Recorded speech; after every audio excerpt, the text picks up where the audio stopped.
Mukbang nakamukgang!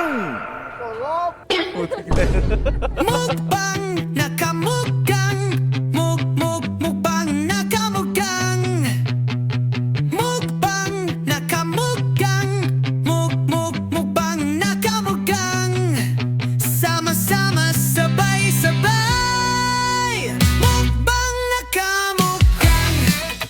Gang! Dito tayo ngayon mga kamukgang sa likod ng plaza. At ito, kakainin natin yung isa sa mga legendary shumayan dito mga kamukgang. Wala nang iba kundi dito nga, walang pangalan kamukgang. Walang pangalan yung shumayan nila dito. Pero kamukgang isa ito talaga sa mga pinupuntahan ng tao dito itong shumayan na to. Kaya tara, tikman na natin. Let's go mga kamukgang.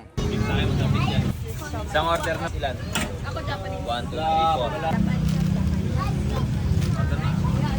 3, 4. Ano po bang masasabi niyo po sa ating siomai dito sa ano po? Ito yung binabalik-balikan ko kasi ito yung pinaglilihan ko. Pinaglilihan niyo po yan? Yes, Japanese siomai. Wow! Harap!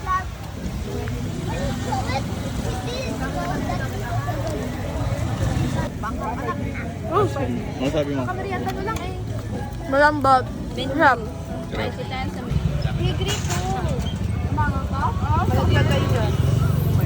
Mahal!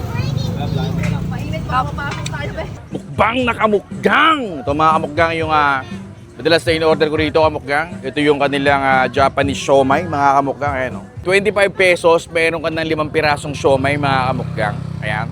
So, tikpan na natin kamukgang. So, soso natin. Ayan, kamukgang. Woo! Let's go, kamukgang. Init-init. Bagong luto kamukgang.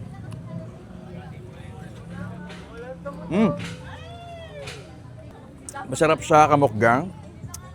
Lalo-lalo na yung sauce na yung ginawa nilang sauce dito. Yung may garlic, may chili.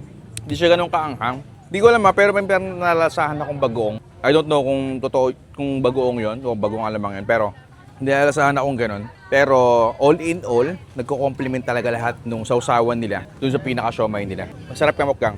Dayuhin nyo to. Top. Boss, ano pong masasabi niyo sa siomai dito sa likod po ng ng plaza? First time ko dito, nag-shumai, nagpasyal-pasyal ako dito sa may bandang plaza. Nakita ko tong shumai dito. Masarap siya at may suggest ko sa lahat na kumain dito sa may Bulwagan, harap ng Bulwagan. Okay po. Haringan na kayo, sa Victoria. Kain na, shumai. Mukbang nakamukbang sir, okay lang po ba? Okay lang, okay lang. Sige po. Mukbang nakamukbang. Solid na food tripan aming pupuntahan, basta nag-trending pipilahan kahit mahal.